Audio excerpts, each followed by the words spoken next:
My name is Ganesan, and I'm a practicing lawyer at Kuala Lumpur, Malaysia. Today's topic is better pleadings. I have subdivided this subject into 12 different areas.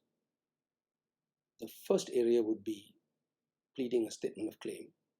The second area would be pleading a defense and a counterclaim.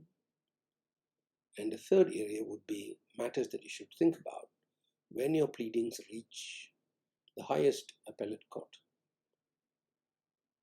As regards the first part, I should first be speaking about the reference material that you should have at hand. The second thing is you should check some fundamental points. The third would be what relief you should ask for, including interlocutory reliefs. For example, search orders, disclosures, injunctions, and so forth. And then we come to that very detailed portion on the causes of action.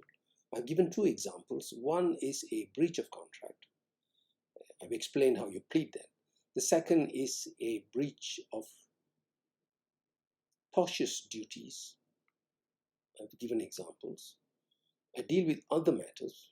Then I go on to the quite important area about how to plead in your statement of claim if you wish to divide your claim into two parts. One is for summary judgment. You want to sign judgment straight away by an application, and the other is by trial. I've given both these some treatment. I've also spoken about being mindful of the defenses the other side will take. I've spoken about other prejudice that you will suffer. Then I've spoken about which court you must file this claim or this defense, because what relief you can ask for depends on which court you approach.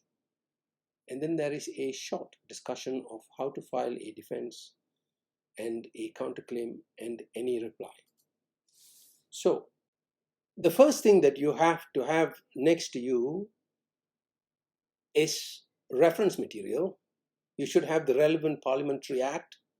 You should have the relevant textbooks concerning the kind of area that you wish to plead. For example, if you wish to plead a breach of contract, obviously you must have next to you the Contracts Act or textbooks relating to the law of contract. The two other references that are always with me at all times of the day are Bullen and Leak on pleadings. I prefer the 13th edition, although the 14th and 15th editions and the 16th editions are useful. They tell you what are the latest forms of pleading. The one particular set of reports and journals that I found most useful to me were Atkins forms. Atkins forms are a series of forms that will tell you how to plead certain kinds of causes of action when you run into difficulties with technicalities. And there are examples at the back and forms which you should follow. It has been of very great assistance to me, and I suggest that you look at it. The last thing that I would want you to look at is an old book. I think it's called Odges on Pleading. And that has been very useful to me. Now let's move on to the second subject, checking fundamental points. Please ensure before you sue somebody of two matters. First, that you are not out of time, that limitation hasn't expired. For example, if you're suing someone today, then the cause of action must have accrued at least 6 years before today. Anything further than that, older than that, is dead in the water. The second thing that you must understand is who are the defendants and where do they live. If they live out of the country, then you shall have to think about serving the writ out of jurisdiction and all the difficulties that come with it. If you are suing someone within the state and you're in one state and the person is on another state, living in another state, then you shall have to think about where you should sue them. And generally, you must go and sue the defendant where the defendant lives. You cannot put the defendant to inconvenience by forcing the defendant to come to you. Of course, if the defendant lives in the same state as you, then there is no problem. That, I think, are the fundamental points that you have to check. The third point I would like you to think about is relief. Most people start pleading and go straight to parties, and I have found in so many decades of my practice as a lawyer that that is not a good idea. The first thing that you should ask yourself is, what is the relief do you want from the court? For example, if you want to tell the court that you're a beneficiary to a trust, then you have to tell the court to give you, can you please give me a declaration? And I say this all the time to my lawyers in our firm when they come to train with us. If you want rights to be established in a suit, the first thing that you ask in a statement of claim is you ask for declaration of rights.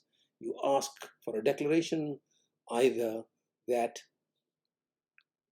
the defendant is a trustee and that you are a beneficiary and that he has breached the trust. The second thing that you should think about are interlocutory orders.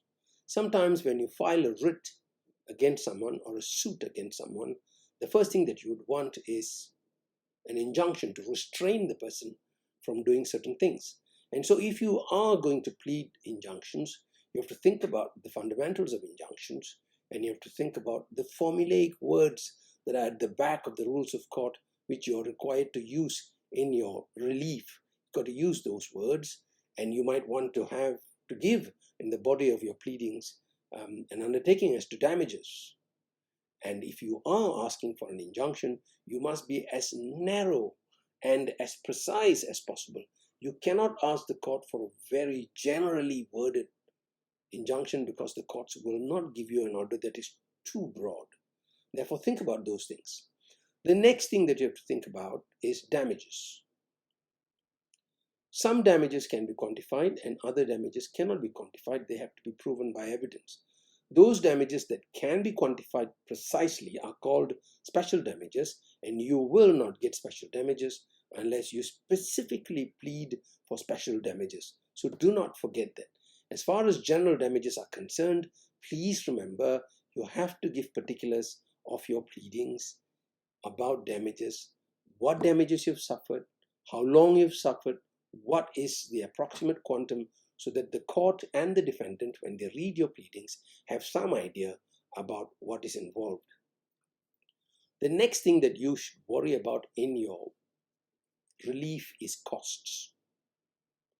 When you ask for costs, you have to explain to the court whether you want a solicitor-client cost, which is the higher scale, or the party and party cost, which is the general scale on which the court always grant costs. If you don't specify, the court will automatically give you party and party costs. And the general rule is party and party costs are usually only 2/3 of a solicitor client costs. So remember that. The next thing that you should remember is you may have different kinds of damages, and you have to ask for costs on all sums due. If you are the plaintiff and you're acting for the bank, obviously there are two different kinds of interests. The interests that are due on the loan from the time the default occurred up to the point you go and file your claim in court, and the second period of interest will be the interest awarded under the Act for suits filed in court. Remember that when you ask for interest, you be specific. Generally, I will ask, for example, if I'm suing for a sum of money and it's based on a contract like a loan document or an overdraft document, I will inform the court about the duration of the interest.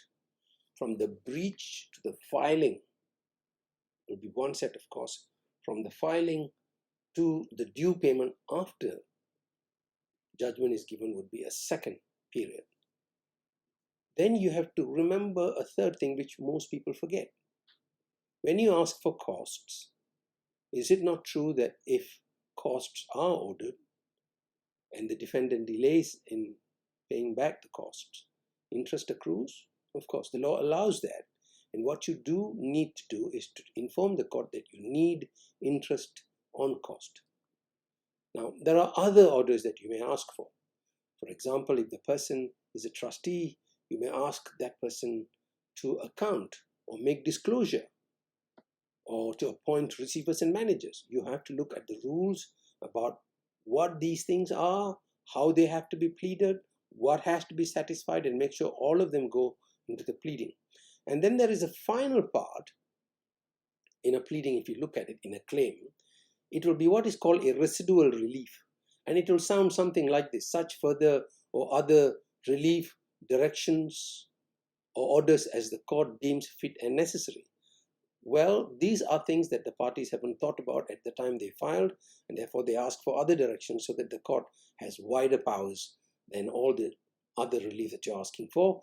And the last thing that you should put in any application or a statement of claim is parties shall be at liberty. What this sentence means is, in the course of the life of the suit, that the parties are free to file and ask for various kinds of relief.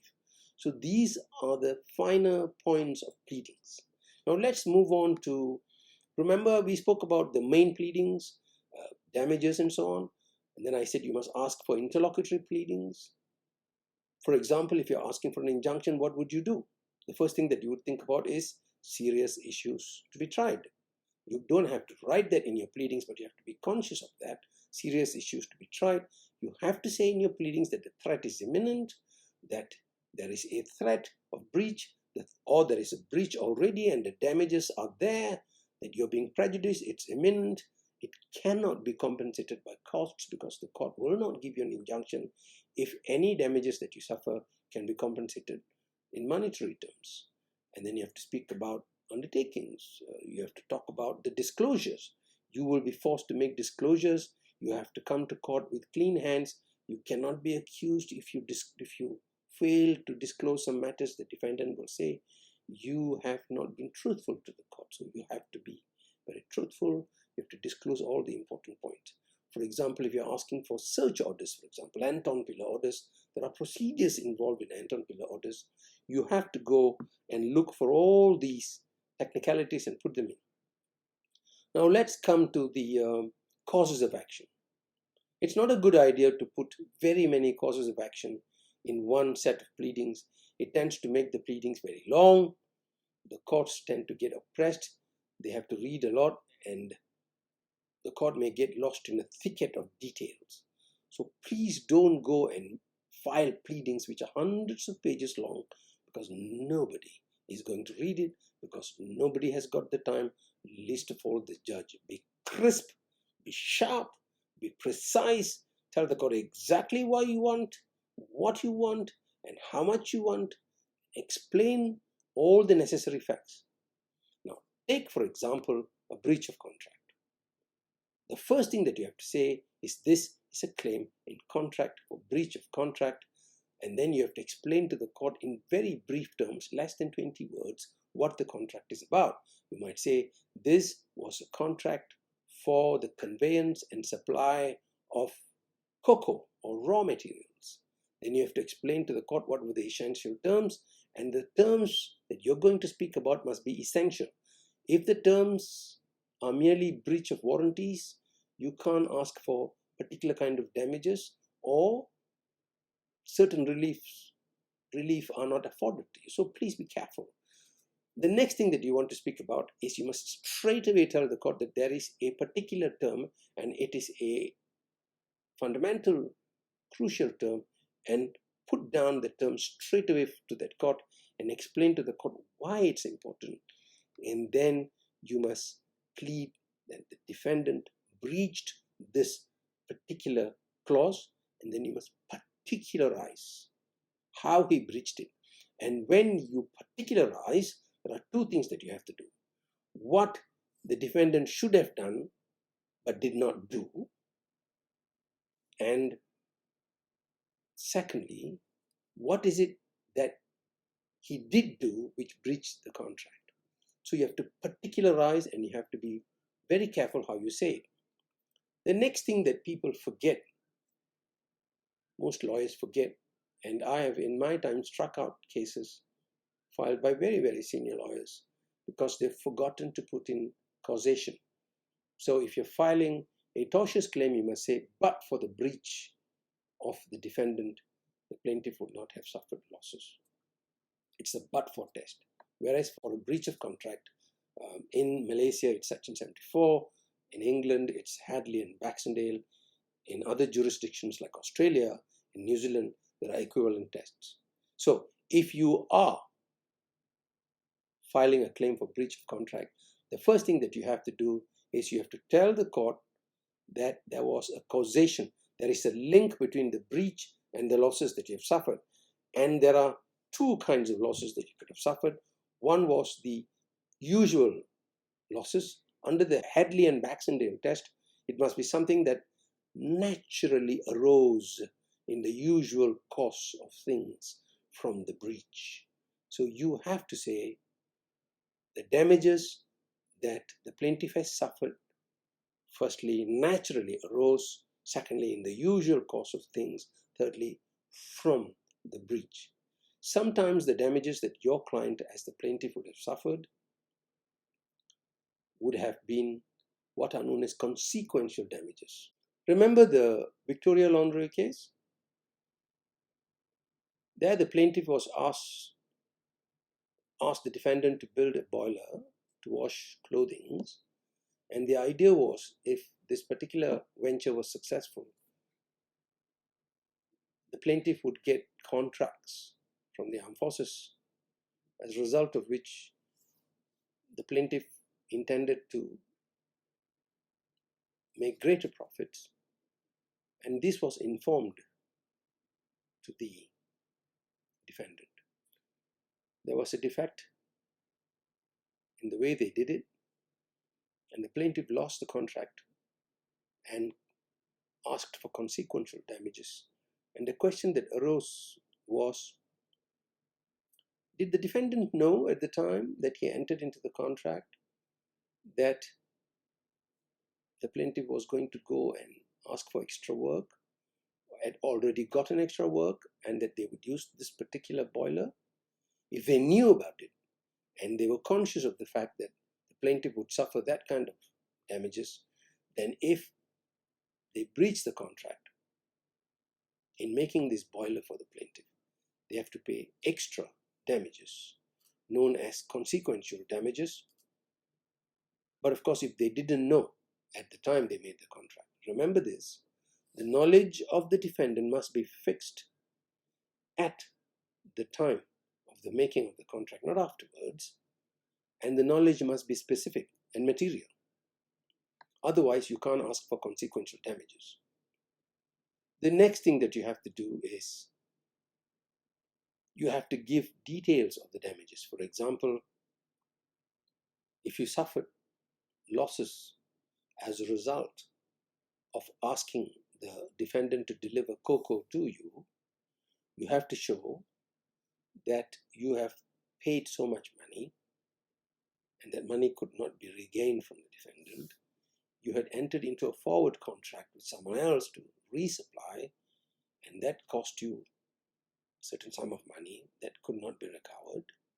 And then you have to show that, for example, if you had to pay extra money for extra transportation in order to go and look for other sources of cocoa or the raw material, you have to specify. You just can't say, I want general damages, and then throw the figure at the court, hoping that the court will sort it all out. The court is not obliged to do that. So you have to be very careful with your details. Don't overdo it, please, and put in 150 pages of details.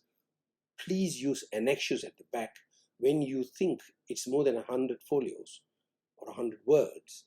Then what you say to the court is the details of this are in Annexure A to the statement of claim, at the rear of the statement of claim, and make it as simple as possible so that when the judge or the court read the statement of claim, it's easy to understand. It flows, it has momentum, it moves from cause of action to cause of action, each cause of action is broken down into its elements, and for each of the elements, all the relevant pleadings are there. Let me give you another example. Suppose you were to plead a tortious action. The plaintiff was passing by a construction site. One of the booms in the crane fell and injured his shoulder, as a result of which he has lost the use of his right arm. The first thing that you would want to do is to plead A, the existence of the duty. Second, you would want to plead that there was a knowledge on the other side that this damage would occur if this particular act had occurred. So you have to look at the test after Caparo and Dickman in tort to look at the 3 or 4 elements in that case and plead it. The next thing that you have to do is to show that there is a breach of the duty, and you have to provide particulars how the duty has been breached. And then you have to plead causation. Remember I said in causation, in pleadings, in tort, you have to say, but for the negligence or default or breach of duty of the defendant, the plaintiff would not have suffered damages. If that one line is there, if you have a very clever defendant on the other side, they can strike you out. Then of course, you have to give particulars of the breaches, then you have to speak about the damages that you've suffered, break it into, subdivide it into special damages, general damages. Your client was carrying a computer worth US $1,750. It fell, it broke, it is completely unusable. Put up the details. He was wearing a particular watch, Timex watch. It cost US $250. Put that down in every other detail of specific damages. Then move on to general damages and classify the different kinds of general damages. Sometimes you would want to plead illegality. A contract may have become illegal. Then you can't ask for post-breach damages. You have to ask for damages which will require restitutio in integrum, where the parties are put in the original positions that they were. Then you have to think about Section 66 in Malaysia, or Singapore, if in the Contracts Act, where the parties have to be restored to the original position. Any monies paid over has to be repaid. You have to think about these things. Now, suppose you have a claim where you've suffered damages, for example, in a breach of contract, and there are 2 parts to it. One is you're confident you can get summary judgment on, and the other requires a full trial. So what do? In your pleadings, you subdivide the claim of that part of the claim that is easy to go for summary judgment and put out the details very carefully and say at the end of it there is no defense at all from the defendant. Put out the exact sum of money that you are asking, show where this comes from, and then go to the second portion of the damages, which has to be proven at the end of the trial. Say so. These will be shown at the end of the trial, and then lay it all out so that when you go for a summary judgment, you can just copy and paste that part of your statement of claim into your summary judgment claim. Now, please be mindful of the defenses the other side will take. The other side might claim or plead limitation. The other side might plead frustration. The other side might plead force majeure. When they plead, then when you file a reply, make sure that you plead in your reply that the limitation argument is not right, that in fact the court cannot consider it. Why? Go and study the law of limitation. One particular rule of limitation is when the other side acknowledges the claim beyond the 6 years and agrees to pay, then time continues to run. The second reason is there are different periods of limitations for different breaches of duty. So if you are involved in a land case, then that would have a longer limitation. If you are involved in a trust case, the Sometimes the question is there is no limitation. And these are the things that you have to think about. If you have suffered other than monetary damages, these are known as other prejudice. The only way that the court can compensate you is by giving you monetary terms in compensation, and therefore explain what are the losses you've suffered, what is your prejudice, and then plead that you want general damages for that. It's only at the end, if you look at the first point that we looked at, remember we said look at the relief.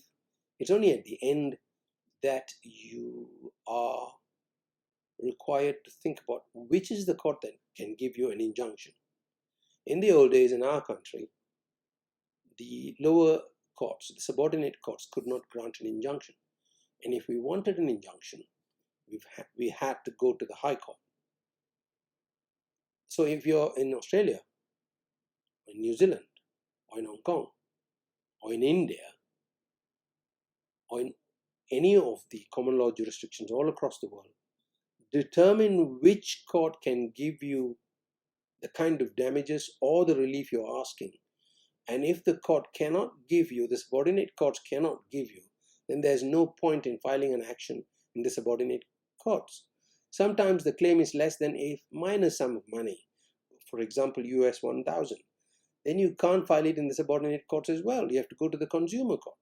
So be mindful of these things and be very careful how you deal with the pleadings, because pleadings will break you or make you. And the pleadings are most important when you're arguing your case in the Supreme Court, at the highest court. The court will look at whether elements have been pleaded. We spoke about the statement of claim. I now speak about the defenses. The same principles apply. If you think that you're not liable, you have to explain why you're not liable. If you think you've been sued for a breach of statutory duty, you have to say that the defendant did not owe a duty. If he did owe, he did discharge it and did it reasonably, and any damages or prejudice suffered was beyond your control, and so on and so forth. If you are pleading a defense against a defamation suit, then you have to either decide that you're going to accept that you have defamed the plaintiff, in which event you have to concede, or sometimes you have to say, no, I had a right to make these statements. I had a defense of fair comment and lay out all the elements of the facts relating to fair comment. I had made that statement in a statement of in a circumstance of qualified privilege, then lay it all out. Or you must say, I was justified in making the statement because it was true, and explain why it was true, so that when the court reads, the court will know that there are details and that the details are correct. You see, what will happen sometimes is people fill up their pleadings with all sorts of rubbish. They will tell a story, they will go round and round. Please don't do that. Pleadings must be short, sharp, precise, arranged. They must have momentum. There must be a flow. You must move from point to point to point, from one defense to another defense to another defense. We now come on to other points like the counterclaim. When you are pleading a counterclaim, then you have to plead it in exactly the same way as I said in relation to a statement of claim, except that you will say defense and counterclaim right at the top. Then you do all your defenses. Right at the defense, you must say counterclaim, and then you say, I repeat and adopt all the statements above by way of counterclaim, and then set out your counterclaim and put out the elements and ask. And at the end of your counterclaim or your defense, you must say, I ask for a declaration for this, I ask for the claim to be dismissed, I ask for that, this and the other, and you ask for cause, either on a party and party basis or on a solicitor client basis.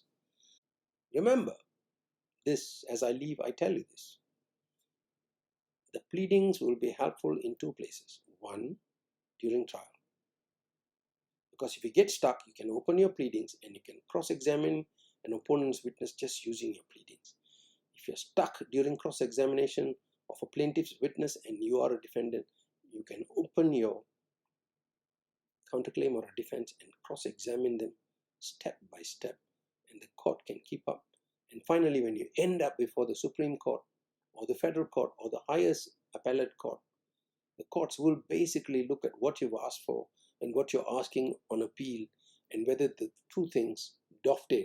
So whenever you do a pleading, make sure that you think about what's going to happen on appeals and whether your pleadings will dovetail with any appeal that your defendant or your opponent might take up. So these are the valid points that you have to think about.